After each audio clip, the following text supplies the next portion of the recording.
সিম্পলের তুমুল জনপ্রিয় এই ফেস ওয়াশটা, কিন্তু বাজারে দেখা যায় এক এক সময় কিনতে গেলে এক একটা ফেস ওয়াশ পাওয়া যায়। যেমন এখানে দেখতে পাচ্ছেন দুইটা ফেস ওয়াশ কিন্তু দুই রকমের। এটার উপরে নিউ লেখা, এটার উপরে কোনো নিউ লেখা নাই। আর নিচের দিকে এখানে 150 ml এর পরে আরও কিছু সংখ্যা লেখা আছে, কিন্তু এইটার কিন্তু সেরকম কিছু নেই।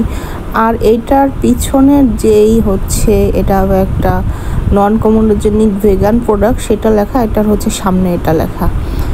আর হচ্ছে আরও কিছু পার্থক্য আছে, বেশ অনেকটাই চোখে পড়ার মতো পার্থক্য আছে।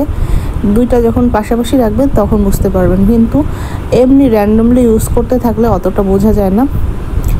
আমি দুইটা প্রোডাক্টেরই বারকোড স্ক্যান করেছি। বারকোড স্ক্যান করে আমি দেখতে পেলাম দুইটাই অরিজিনাল প্রোডাক্ট।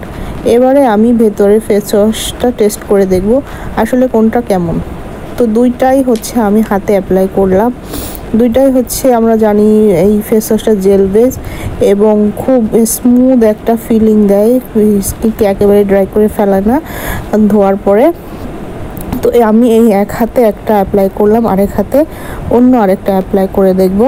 দুইটাই হচ্ছে আমার কাছে সেম মনে হয়েছে, স্মেল তারপরে টেক্সচার সব কিছুই সেম, আলাদা কোনো কিছু মনে হয়নি।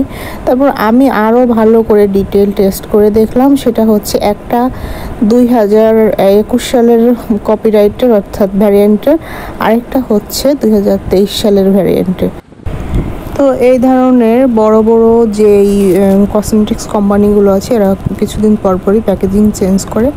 তো হতে পারে এটা একটা 21 সালে বের হয়েছিল আর একটা 23 সালে, কিন্তু আপনারা অবশ্যই কেনার সময় ডেট ঠিক আছে কিনা সেটা দেখে নেবেন, অর্থাৎ এক্সপায়ারি ডেট ঠিক আছে কিনা সেটা দেখবেন। আর দুইটা দুই রকমের হলে আতঙ্কিত হওয়ার মতো কিছু নেই, নিজেরা বাসায় ডিটেল চেক করে দেখবেন, তাহলে বুঝতে পারবেন কোনটা আসল কোনটা নকল, কিংবা আসল প্রোডাক্টকে নকল বলে ভুল করছেন কিনা এটাও বুঝতে পারবেন।